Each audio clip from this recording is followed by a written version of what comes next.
আহ, কি গরম পড়েছে বলো। এখন রান্না করছি আর ঘাম হয়ে একদম এখন রান্না করছি। আজ রান্না করবো কি জানো? এই দেখো পকোড়া করে নিয়েছি কতগুলো, এই যে দেখো। আর যে নন বেঙ্গলিদের কারি পকোড়া করব, আর জিরা রাইস করব। অনেকদিন ধরে ভাবছিলাম এটা করব, কিন্তু করে হয়ে ওঠে না, এই গরমে আর শরীর ভালো না বলে করতে পারছি না। আজকে দেখি করব। আর পটল ভাজা করছি। আজ নিরামিষ করবো তো, তাই ভাবলাম এই করে নিই। আবার কালকে আমার মৃদুর জন্মদিন। কালকে শুক্রবার বলে কিছু করতে পারবো না, রোববার করব জন্মদিন। যে সেই আজকে কালকে জন্মদিনটা রোববার করে নেব। শুক্রবার হলে তো না কিছু খেতে পারবে, না কাউকে বলতে পারবে। যদিও এবার কাউকে বলবে না, এবার কাউকে বলবে না। আমার শরীর ভালো না তো, তাই না হলে দুটো একটা বাচ্চাকে সে বলে।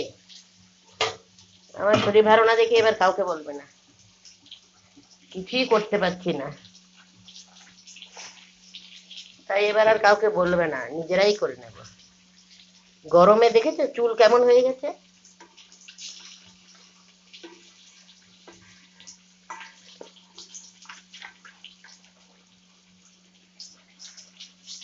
পটলটা ভাজা করে নেই, তারপর তরকারিটা করব। রাইসটা একটু পরে করব, খাবে তো সেই 3টের সময়, ঠান্ডা হয়ে যাবে।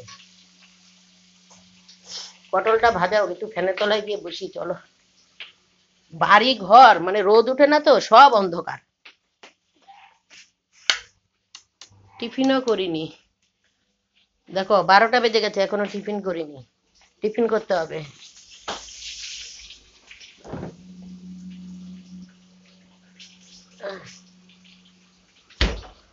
চলো পটল ভাজাটা হতে হতে টিফিনটা করে নি।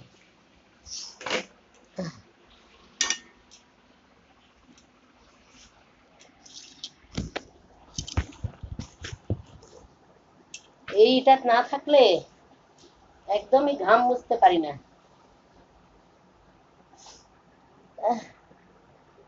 এই জন্য এটা রেখেই দিই এখানে।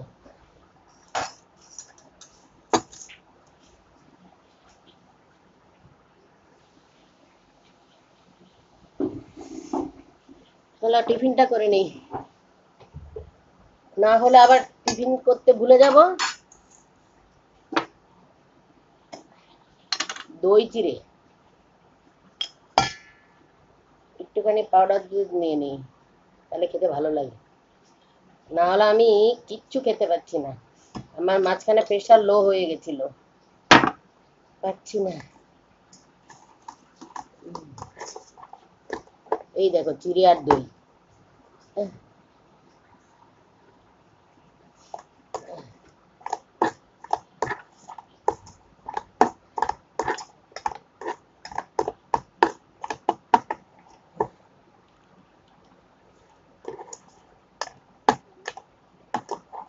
একটু পাউডার দুধ দিলে খেতে পারি, না হলে পাই না।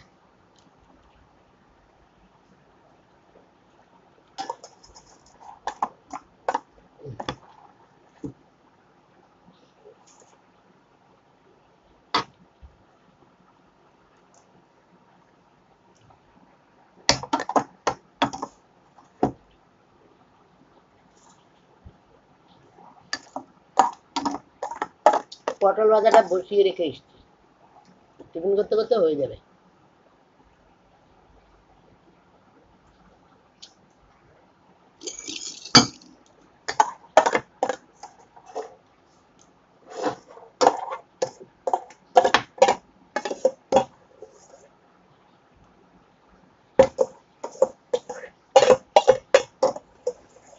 অনেকদিন ভাবছিলাম রান্নাটা করব, আজকে ভাবলাম করেই ফেলি। কয়েকদিন ধরে রান্না বান্নাও করতে পারি না ভালো করে, শরীর ভালো না তো, লো প্রেশার উঠলেই মাথা ঘুরছে। যা করছি তাই খাচ্ছে, আর কি করবে বলো। আমার কোনোদিন লো প্রেশার হয়নি। এবার লো প্রেশার কেন হয়েছে কে জানে।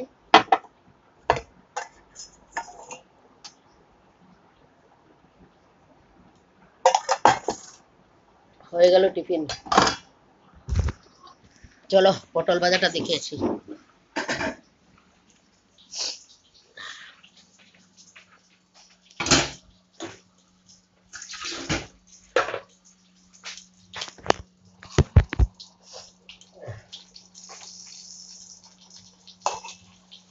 পটল ভাজাটা হয়ে গেলে কারিটা করবো।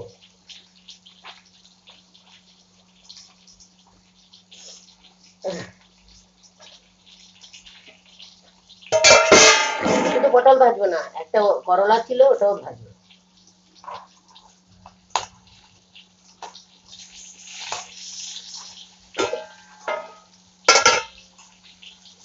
ভাজাটা এত দেরি হয়।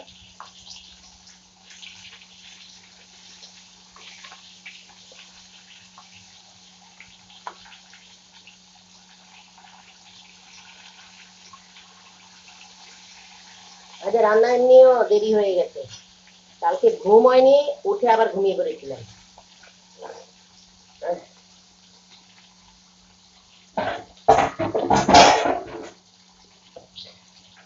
উঠে কি ঘুম ভেঙেছে আজ 5টায়, সেই 5টা থেকে জেগে আছি।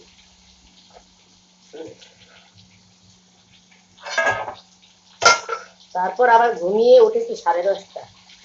তাহলে কেমন অবস্থা বলো। উঠে মৃদুকে ভাত করে দিলাম, গোবিন্দভোগ চালের ভাত আলু দিয়ে ঘি দিয়ে খাইয়ে দিয়েছি। আলু সেদ্ধ দিয়েছিলাম, ঘি দিয়ে খাইয়ে দিয়েছি। না হলে ওর খিদে পেয়ে যায়, 3টের সময় আসে তো খিদে পেয়ে যায়।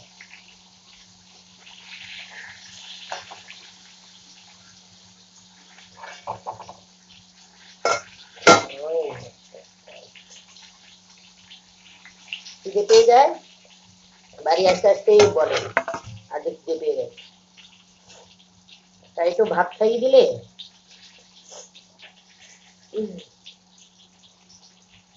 একটু ভাত খাইয়ে দিলে হয়ে যায়, তাড়াতাড়ি খেয়ে নেয়, আর খিদেটা পায় না।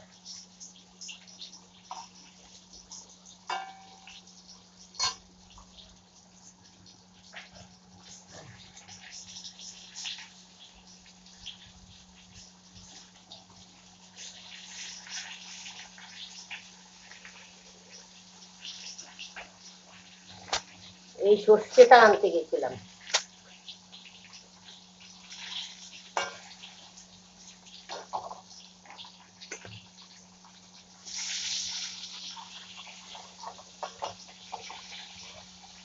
রসিকা তো সকালে ভাত খাবে, ও বাবা ভাতের কথা শুনলেই হলো, সকালে ভাত খেতে চাইবে না।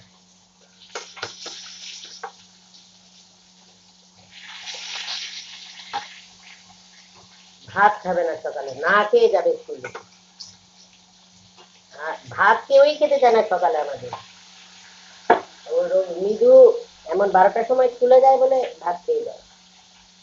এইটুকু ভাত খাইয়ে দিই আলু সেদ্ধ।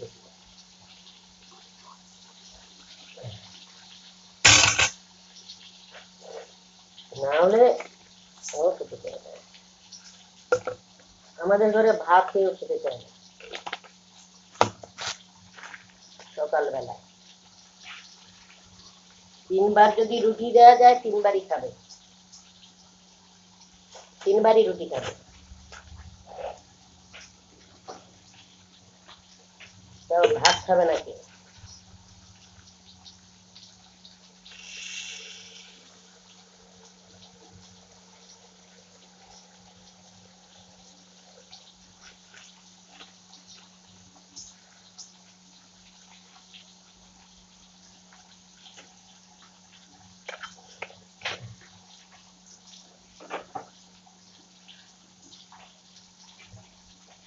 গরমে আর পাচ্ছি না, কাজ করছে।